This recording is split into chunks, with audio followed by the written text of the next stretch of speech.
శ్రీ గణేశాయ నమః. మహాసరస్వత్యై నమః. శ్రీ గురుభ్యో నమః.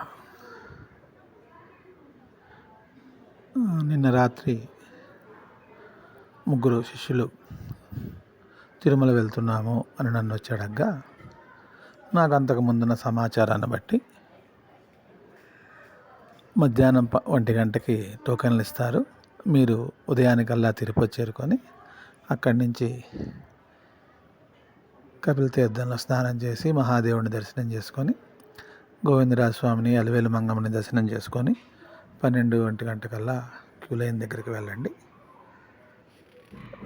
ఆ తర్వాత మరుసటి రోజు మీకు దర్శనం అవుతుంది అని చెప్పాను. కానీ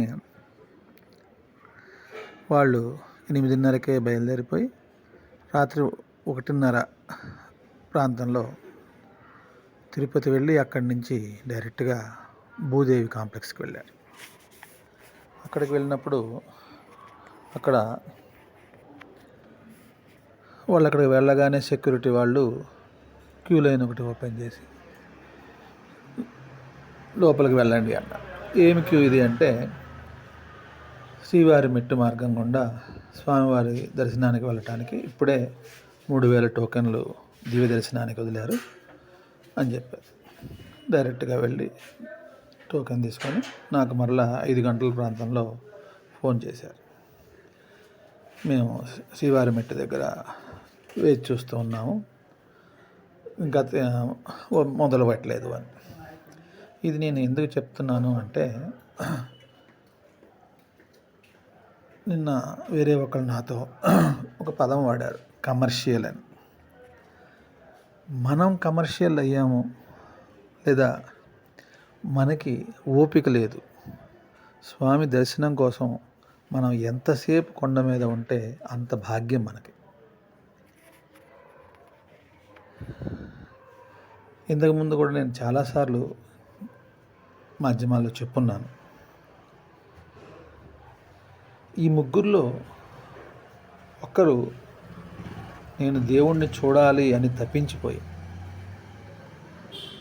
అందుకనే స్వామివారికి మనం ఒక అడుగు స్వామి కోసం వేస్తే ఆయన మన కోసం 6 అడుగులు దిగి వస్తాడు. ఇంతకుముందు మేమందరం యాత్రలు చేసినప్పుడు కూడా చెప్పున్నాను, 9 రోజులు యాత్ర చేసి అలసిపోయి రూమ్ లేకుండా కొండ మీదకి వెళ్ళేసరికి మా ఒంగోలు సంబంధించిన వాళ్ళే కరెక్ట్గా బేడి ఆంజనేయ స్వామి దేవస్థానం దగ్గర మా కోసమా అన్నట్లు నుంచొని ఉండి మాకందరికీ దర్శనం అయిపోయింది. రూమ్ రేపు ఉదయం దాకా ఉందని చెప్పి రూమ్ టికెట్ చేతి పెట్టి వెళ్ళిపోయారు.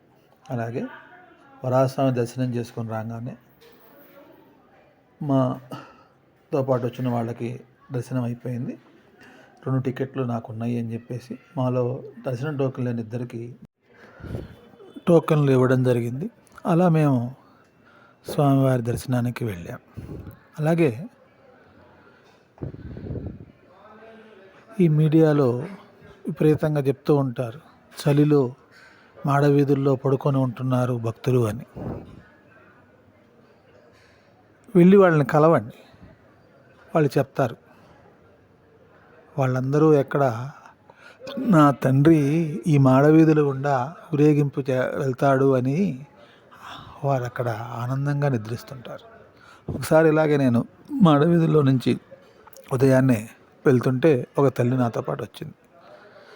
రూముల దగ్గరికి తీసుకువెళ్ళండి అని చెప్తే నేను రూముల దగ్గరికి మేము వెళ్తూ తీసుకెళ్ళాం. ఎక్కడి నుంచి వచ్చారమ్మా అంటే, వాళ్ళు మద్రాసు నుంచి వచ్చారు, తెలుగు వాళ్ళే, కాకపోతే వాళ్ళిద్దరు భార్యాభర్తలు ఇంజనీర్లు, ఉద్యోగస్తులు. మేము ఎప్పుడు వచ్చినా కూడా ఇలాగే రాత్రికి వచ్చి మాడవీధిలో నిద్ర చేసి ఉదయాన్నే రూమ్ తీసుకొని రూమ్కి వెళ్తాము అన్నారు. అలాగే ఒక పెద్ద ఆయన అక్కడ ఉంటే, స్వామి ఇక్కడ పడుకున్నారు, ఎన్ని గంటలకి దర్శనం అంటే, ఆయన గోదావరి జిల్లా నుంచి వచ్చాడు. దర్శనానికి టోకెన్ ఎందుకు, ధర్మదర్శనానికి వెళ్తే కమ్మగా దేవుడు అనిపిస్తాడు అని చెప్పాడు. అలా స్వామివారికి చూడాలి అనేటటువంటి తృష్ణ, స్వామివారిని చూడాలి అనే అచంచలమైన భక్తి ఉన్న వాళ్ళకి తిరుమల ఆనంద నిలయం.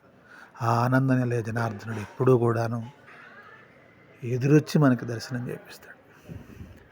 ఇది ఎన్నోసార్లు జరిగింది. అందుకనే స్వామివారి దర్శించుకోవాలనే కాంక్షతోటి వచ్చేవాళ్ళు ఉంటారు. మేము ఇప్పుడు గత 19 సంవత్సరాల నుంచి యాత్రలు చేస్తున్నాం. ఇప్పటికి ఎంతోమంది, ఆఖరికి నా భార్య, ఇంతకుముందు మా మావయ్య కూడా ఇప్పుడు 49 సంవత్సరాల వయసు వచ్చింది, ఇంకా ఎన్ని సంవత్సరాలు ఆ, యాత్ర చేస్తావు అని అడిగినా కూడా ప్రతి సంవత్సరం నాతో పాటు వచ్చేవాళ్ళు ఒకరు ఉంటారు. స్వామిని నేను చేరాలి అనే దృఢ సంకల్పంతో స్వామి కోసమే నేను వస్తున్నాననే వాళ్ళు ఉంటారు. అటువంటి ఒక్కరిని స్వామిని చేర్చిన నా జన్మధన్యం. నన్ను స్వామి ఆ విధంగా ఉపయోగించుకున్నందుకు నేను ఎంతో సంతోషిస్తున్నాను. అందువల్ల స్వామి పైన అచంచలమైన భక్తి విశ్వాసాలతోటి స్వామిని చూడాలి అనుకునే వాళ్ళకి ఎప్పుడూ కూడాను ఆనంద నిలయ జనార్దనుడు ఆనందమయ దర్శనాన్ని కల్పిస్తాడు. శ్రీ వెంకటాచలాధీశం శ్రీయాధ్యాశతవక్షత శతచేతన మందారం శ్రీనివాసమహం భజే. టోకన్లు ఇవ్వడం జరిగింది. అలా మేము స్వామివారి దర్శనానికి వెళ్ళాం. అలాగే